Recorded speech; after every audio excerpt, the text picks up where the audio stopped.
ನಾನು ನನ್ನ ರಾಜಕೀಯ ಜೀವನವನ್ನ ಶಿಕಾರಿಪುರದಲ್ಲಿ ಪುರಸಭಾ ಸದಸ್ಯನಾಗಿ ಪ್ರಾರಂಭ ಮಾಡಿದಂತಹದ್ದು, ಪುರಸಭಾ ಅಧ್ಯಕ್ಷರಾಗಿ ಕೆಲಸ ಮಾಡಿದಂತಹದ್ದು ನೆನಪಿಗೆ ಬರ್ತಾ ಇದೆ. ಎಸ್ ಆಚಾರ್ಯ ಉಡುಪಿಯ ನಗರಸಭಾ ಅಧ್ಯಕ್ಷರಾಗಿ ನಮ್ಗೆ ಬೇರೆ ಯಾವುದೇ ಅಧಿಕಾರ ಇಲ್ಲದೇ ಇದ್ದಾಗ ಅಟಲ್ ಬಿಹಾರಿ ವಾಜಪೇಯಿಯಿಂದ ಅದ್ವಾನಿಯವರಿಗೆ ಉಡುಪಿ ನಗರಸಭೆ ವಿ.ಎಸ್. ಆಚಾರ್ಯ, ಇದರ ಎಲ್ಲ ಸಭೆಗಳನ್ನು ಹೇಳ್ಕೊಂತ ಬಂದಂತ ವಿ.ಎಸ್. ಆಚಾರ್ಯ ಅವರು ಈ ನಾಡಿನ ಗೃಹ ಸಚಿವರು. ಇವತ್ತು ಒಬ್ಬ ಮಹಾನಗರ ಪಾಲಿಕೆಯ ಸದಸ್ಯ ಹೇಗಿರಬೇಕು ಅನ್ನೋದನ್ನ ಕೆಲಸ ಮಾಡಿ ತೋರಿಸಿದಂತ ಸುರೇಶ್ ಕುಮಾರ್ ಬೆಂಗಳೂರು ಮಹಾನಗರ ಪಾಲಿಕೆಯ ಸದಸ್ಯರು, ಕಾನೂನು ಸಚಿವರು, ಹಿರಿಯ ಸಚಿವರು.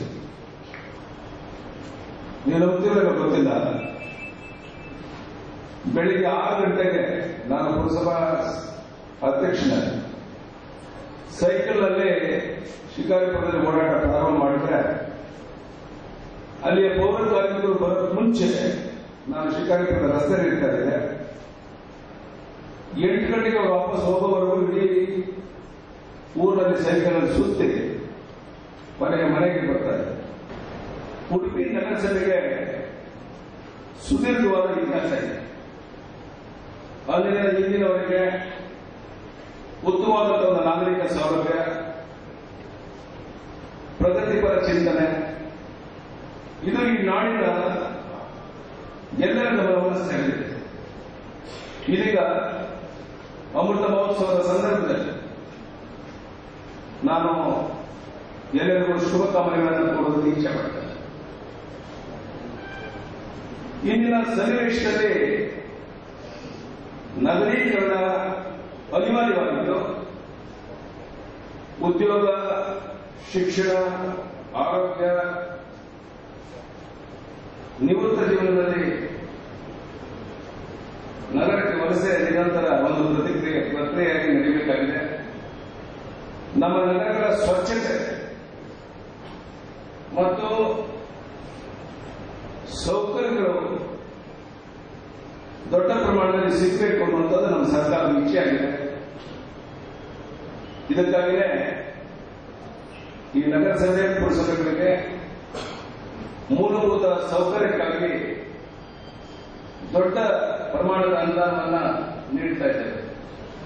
ಈ ರಾಜ್ಯದ ಇತಿಹಾಸದಲ್ಲಿ ಮೊದಲ ಬಾರಿಗೆ ಸರ್ಕಾರ ಹೆಚ್ಚುವರಿ ಅನುದಾನವನ್ನು ನಾವು ಕೊಡ್ತಾ ಇದ್ದೇವೆ. ನೀವು ನಿಮ್ಮ ತೆರಿಗೆ ಸಂದರ್ಭದಲ್ಲೇ ಅಲ್ಲಿ ಅಭಿವೃದ್ಧಿ ಮಾಡಬೇಕಾಗಿತ್ತು. ವಿಶೇಷವಾದ ಸಂದರ್ಭದಲ್ಲಿ ಕಾಡಿ ಬೇಡಿ ಸ್ವಲ್ಪ ಹಣವನ್ನ ಸರ್ಕಾರದ ಪಡೆಯುವಂತ ಕಾಲ ಹೊಂದಿದೆ.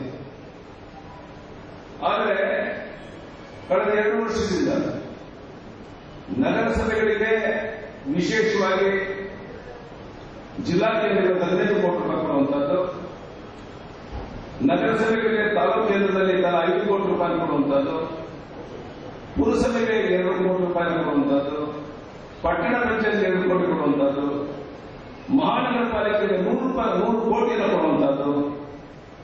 ಬಹುಶಃ ಇದು ನಿಮ್ಮ ಪುರಸಭೆ, ನಗರಸಭೆಗಳ ಚಿತ್ರವನ್ನು ಬದಲಾವಣೆ ಮಾಡಲಿಕ್ಕೆ ನೀವು ಗೌರವದಿಂದ ನಾನು ಅಧ್ಯಕ್ಷ, ಉಪಾಧ್ಯಕ್ಷ ಅಂತೇಳಿ ನಿಮ್ಮ ನಗರದಲ್ಲಿ ಓಡಾಟ ಮಾಡೋದಕ್ಕೆ ಉಪಯುಕ್ತವಾಗಿದೆ ಅಂತ ನಾನು ಭಾವಿಸಿದ್ದೇನೆ. ನಾವು ಕೊಡುವಂತ ಈ ವಿಶೇಷ ಅನುದಾನ ನಮ್ಮ ವಾರ್ಡ್ಗಳಲ್ಲಿ ಕೆಲಸ ಮಾಡೋಕ್ಕೋಸ್ಕರ ಅಲ್ಲ, ಅದು ನಿಮ್ಮ ತೆರಿಗೆಯಿಂದ ಮಾಡಿ. ಆದರೆ ಹೆಚ್ಚಿನ ಅನುದಾನ ಆ ನಗರದ ಅಭಿವೃದ್ಧಿಗೆ, ಪ್ರಮುಖವಾದ ಕೆಲಸಗಳಿಗೆ ಸದುಪಯೋಗ ಆಗಬೇಕು ಅನ್ನುವಂಥದ್ದು ನನ್ನ ಅಪೇಕ್ಷೆ. ಕೆಲವು ಸಂದರ್ಭದಲ್ಲಿ ವಾರ್ಡ್ಗಳಿಗೆ ಹಣವನ್ನು ಹಂಚಿಕೊಳ್ಳೋದ್ರಿಂದ ಕಣ್ಣು ಕಾಣುವಂತ ಯಾವುದೇ ಅಭಿವೃದ್ಧಿ ಕಾರ್ಯಗಳು ಆಗುವುದಿಲ್ಲ. ಈ ನಿಟ್ಟಿನಲ್ಲಿ ಸರ್ಕಾರ ಕೊಡುವಂತ ಹಣವನ್ನ ಸದುಪಯೋಗ ಮಾಡಿಕೊಂಡು ನಗರದ ಅಭಿವೃದ್ಧಿಗೆ ತಾವೆಲ್ಲ ಕಾರಣಕರ್ತರಾಗಬೇಕು ಅಂತೇಳಿ ತಮ್ಮಲ್ಲಿ ವಿನಂತಿಯನ್ನು ಮಾಡ್ತೇನೆ. ಸಂವಿಧಾನದ 74ನೇ ತಿದ್ದುಪಡಿ ನಂತರ ಈ ಸಂಸ್ಥೆಗಳ ಸ್ಥಾನಮಾನ ಹೆಚ್ಚಾಗಿದೆ. 1964ರ ನಗರ ಆಡಳಿತ ಕಾಯ್ದೆಯಲ್ಲಿ ಹೆಚ್ಚು ಬದಲಾವಣೆ ಆದಂತಿಲ್ಲ.